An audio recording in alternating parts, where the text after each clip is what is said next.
Hi everyone, thank you for joining this session today. My name is Zai. I'm Compliance and Integration Consultant at Mesh Group.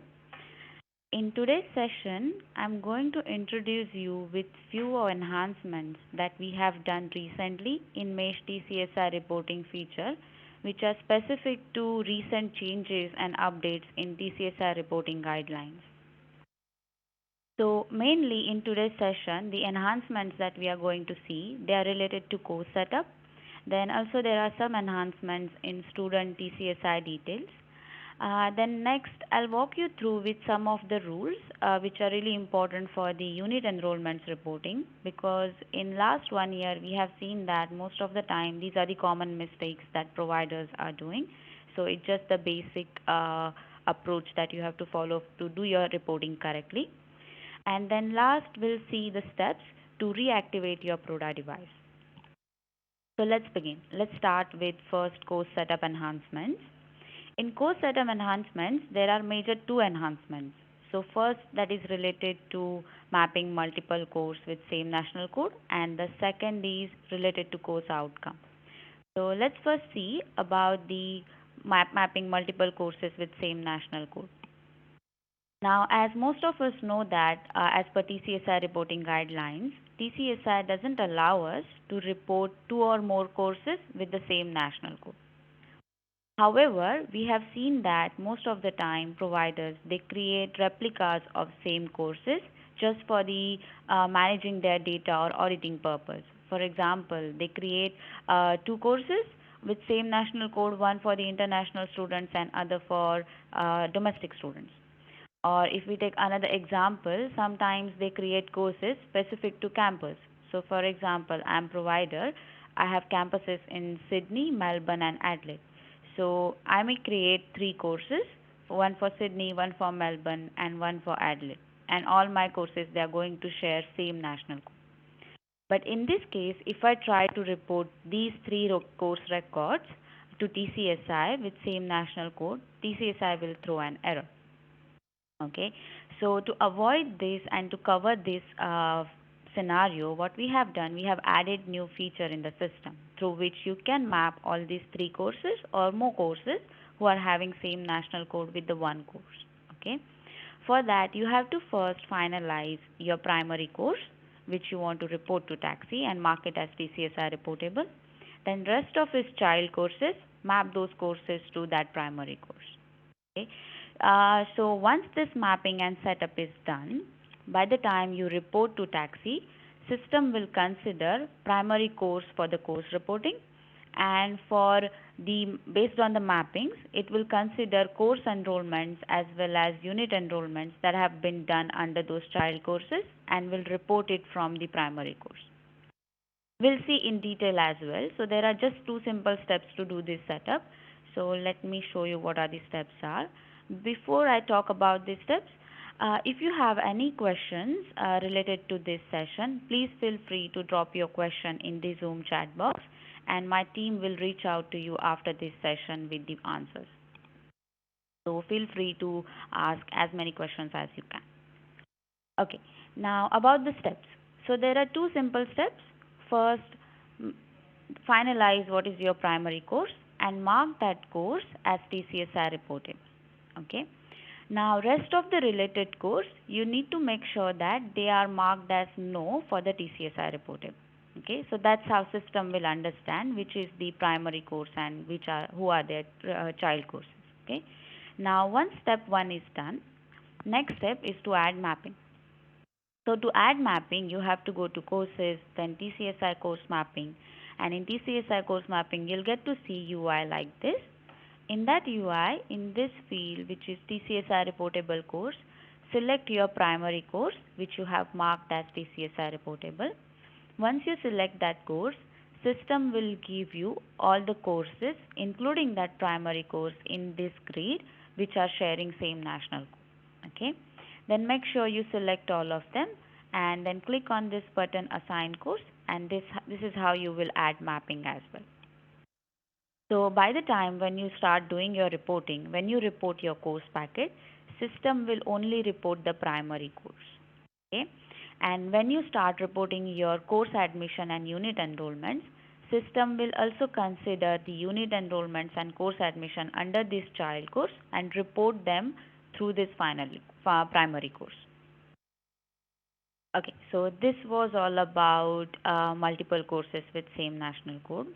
Now, next enhancement that we have done related to course setup is to add mapping for the course outcome. Okay. Now, we have seen most of the providers, they are using different course outcome status on their platform. Okay. Now, when we report course admission to taxi, that time if student is no longer entitled to that course enrollment, we have to report course outcome as well. Now, course outcome you have seen it is sometimes enrolled, withdrawn, completed. So we cannot report it same as enrolled or same as withdrawn. We have to report relevant code for that particular status. Okay. Now, as you have different statuses on your platform, you can provide us mapping. So we have given that flexibility to you, and you can, once you provide that mapping, we will add that mapping on platform. So next time when we report course admissions, based on the mapping provided by you, a correct code will get reported. Okay. If this mapping is not present, system will simply follow the default mappings. Okay. So for example, if course is graduated or completed, it will simply use 1. But if you want to use some specific course statuses and want to provide your mapping based on these standards, you are free to do that. And you just have to let us know and we'll do it for you. Okay. So this was all about course setup related enhancements. Now next is student details enhancement. Okay. In student details, there are again 2 enhancements. One is related to citizenship and second is related to their address details. So first, let's talk about citizenship details. Okay. Now for citizenship details, we have 2 types of students in our system, right? They are domestic and other one is international student. Now for domestic student, as they are resident, mesh system will automatically send their birth date as citizenship effective date. Okay. But for international student, system will follow the date that you provide under student's TCSI information, that is here. Okay. If this date doesn't exist, then TCSI system by itself, it will consider a default date of a current date.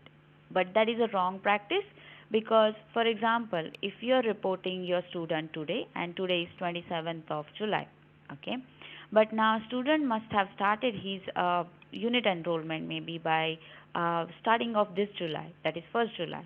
So when you try to report 1st July enrollment for the student who is having citizenship effective date from 27th of July, you'll receive an error. So that's why for international student, it is actually important and also recommended that you should provide citizenship effective from date here. Now you must be thinking what date you should provide here, right? So basically this date is the date when provider got to know about the citizenship of that particular student.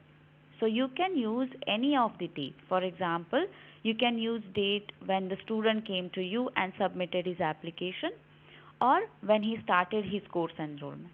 So any of the date is fine. Okay, so this is about citizenship details. Now let's talk about address details. Recently, TCSI, they have added one validation. In that validation, they have made it mandatory to report overseas country code for international students.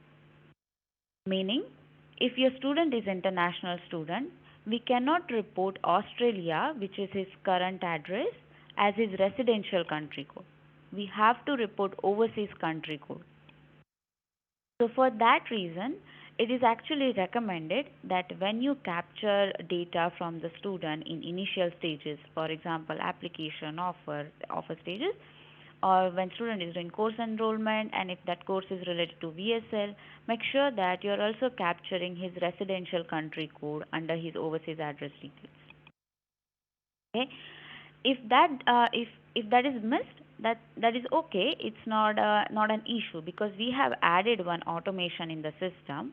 So what mesh system is doing, if it doesn't get the overseas country code for the international student while reporting, it simply considers its birth country as his residential country code and report that country code. And rest of the fields like for example street address, state and postcode, they will get reported as planned, because as per TCSI guidelines, these details, for example postcode, street address and state, they are only required for domestic students and not for international students. But if we have that data, there is no harm reporting. So the example which I have shown over here, in this example, for let's see, for this wet TCSI test student, if I don't have his overseas permanent address details recorded in the system, what Mesh system will do, it will use country India, which is his birth country, as a residential country for reporting. And rest of the address details such as street address and postal code, they will get reported as planned, just to avoid you from getting any error.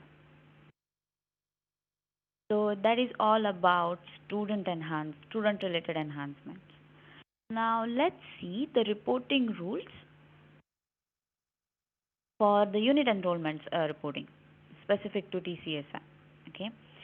So in last 1 year, we have seen most of the times providers, they delete enrollment whenever student withdraws subject enrollment before census date. But that's not the correct practice, because as per TCSI reporting guidelines, you're not supposed to delete enrollment once it is reported. Instead, you should basically report the withdrawal of that student. Now, how to report withdrawal? It's simple. You just have to update few details in your reported subject enrollment and sync that update again to TCSI. So what details you have to change? It's basically final outcome and activity finish date or subject completion date. Now, final outcome, which is nothing but your unit of study status score. Okay. This final outcome, you can update with any outcome code that is relevant to that student withdrawal case. Okay. Now, unit outcome date. So, unit outcome date is currently mapped to subject completion date and as well as activity finish date. So, what system does is, so let me show you that example again. If subject completion date is blank, system will simply consider activity finish date as the unit outcome date for that subject enrollment. Okay. But if you provide subject completion date, it will consider that, it will give preference to that date for the unit outcome completion date. Okay. So simply make just these two changes in your reported subject enrollment and sync that update again. So this is how TCSI system will know, okay, this student whose activity finish date is before census date and outcome code is also updated. So that means he is withdrawn before census date. So he is no entitled to pay any penalties or any charges that are being considered over there. Okay, so that was all about your unit enrollment reporting rules. Now let's see about your PRODA device reactivation. So as we all know, your PRODA B2B device is specifically used for the authentication purpose, to authenticate your organization when you do your TCSI reporting. You can also refer this link in this PPT. We are going to share this PPT with you after this session.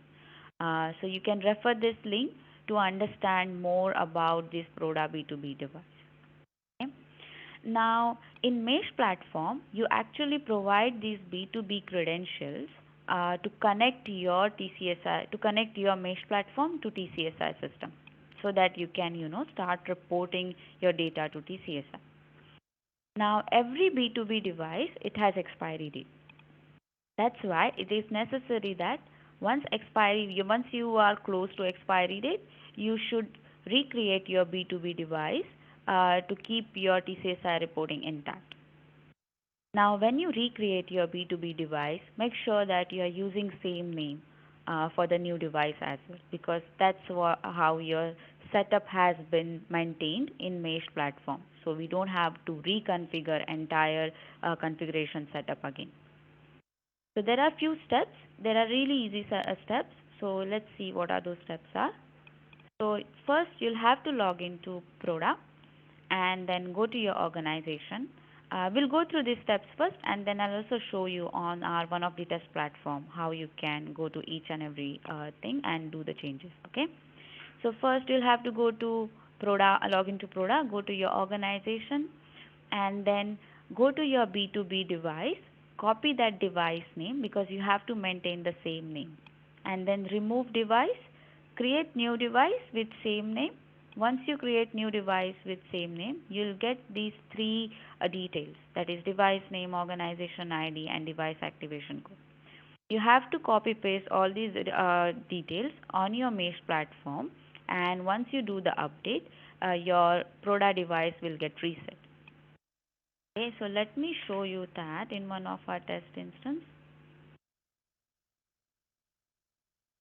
This is one of our test instance. When you go to TCSI, there is configure Proda. In configure Proda, first you'll have to click on reset Proda account. Okay. Once you click on reset Proda account, it will give empty these spaces. Okay. Then you have to copy paste all those credentials that you have generated from your Proda account. So let me show you how you can generate. So first you have to log into Proda. Okay. So this is my test Proda account.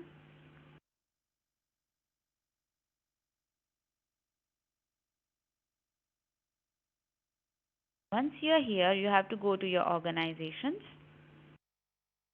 Select your organization and then go to B2B device. Okay, so now I already have B2B device. What I'll do is I'll go to that device, click on that device, and then I already copy pasted the name, so I'll use the same name, and then go to remove B2B device. Yes.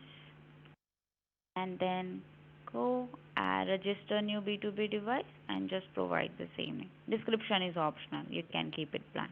And then once registered, you'll get all these three credentials. Then just copy paste these three credentials over there on your mesh platform. So let me Proda OTP, device name, organization ID. Save and then click on activate. You can also make sure if it has been activated or not by clicking on get token. In get token, if you get response in a green color, that means your activation has been done successfully. Once I refresh, you'll also get the expiry date here.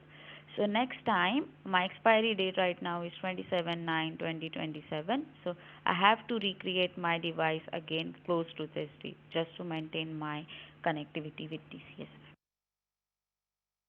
Okay, now let's go back to our presentation. Okay. So these are most of the points that we have done recently for the enhancement of TCSI reporting feature in mesh platform.